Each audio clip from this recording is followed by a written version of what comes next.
Hi, I'm Scott Jensen, former Assembly Speaker, I'm Chuck Chvala, former Senate Majority Leader. and we're the Insiders. This week, we're talking about the Republicans' efforts to cut taxes in Wisconsin. They made an effort in June in the budget. The governor vetoed it, said that he would support a middle-class tax cut, but not the one the Republicans had in their budget. And so the Republicans then sent him, or are trying to send him, a middle-class tax cut. And the governor's saying, no, I'm going to veto that if that reaches my desk. So, Chuck, where are we going to end up with on this tax cut question? Are we going to get a tax cut? Scott is so good. He noticed tax cut came out of his mouth at least 6 times in that brief discussion. That's because if you set the dimensions of the debate, that's the person who's going to win the argument. This isn't about a tax cut.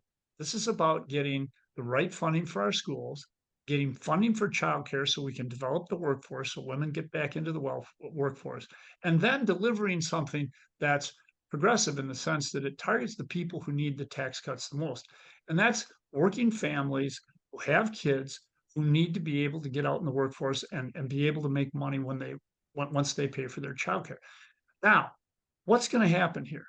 I think that the governor has figured out that the Republicans are only interested in delivering this to really high income individuals and not the people who need it most. I think the governor is and the Republicans are not going to agree on a tax cut. And instead, the money will be saved, and the governor is going to have a Democratic legislature to deal with in a little more than a year and a quarter.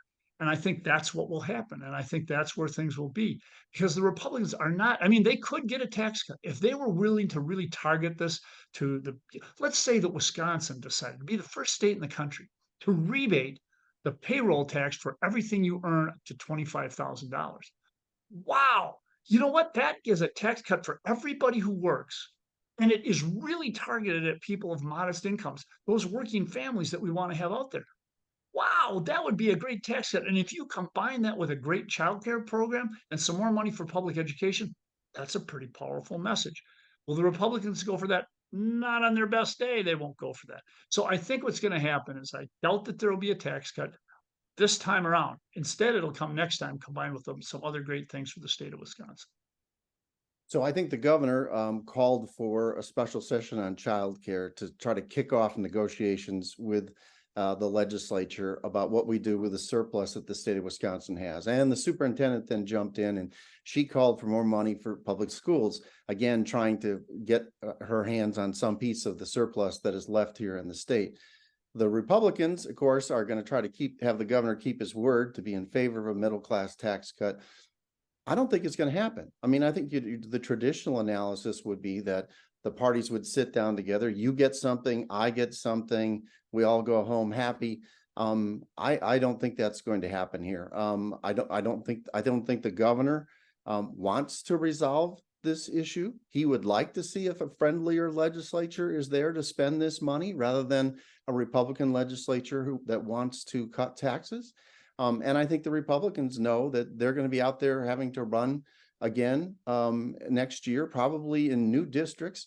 And they want to be able to say, hey, we tried to cut taxes for middle class families and the governor vetoed it twice.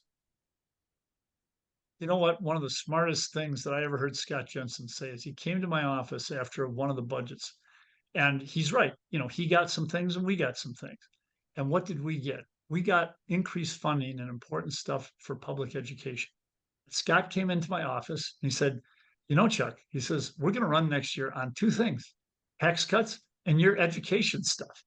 And that is what is lacking right now in the legislature, the ability to see the win on your side, even when the other side wins. This is what Scott recognized then that they should recognize now. And that is, why don't they go in, give the governor some money for public education, a great child care program, and a tax cut? They can run on it all. They might even have a chance of keeping their majorities. Instead, here's what's happening, guys. This is the thing to understand. They've been in power too long. Scott and I always functioned with narrow majorities and it was always at risk. We had to come to the middle. Robin Vos and his gang, particularly his gang, they don't see it that way. It's a blood sport for them. And instead of going back and getting what they need for this very difficult election coming back, they've got to stand on principle. And it's only for tax cuts for the rich. Not going to work, guys. So I think the childcare thing is interesting. You say that, Republicans should buy some of that because it's going to be valuable to them in the elections.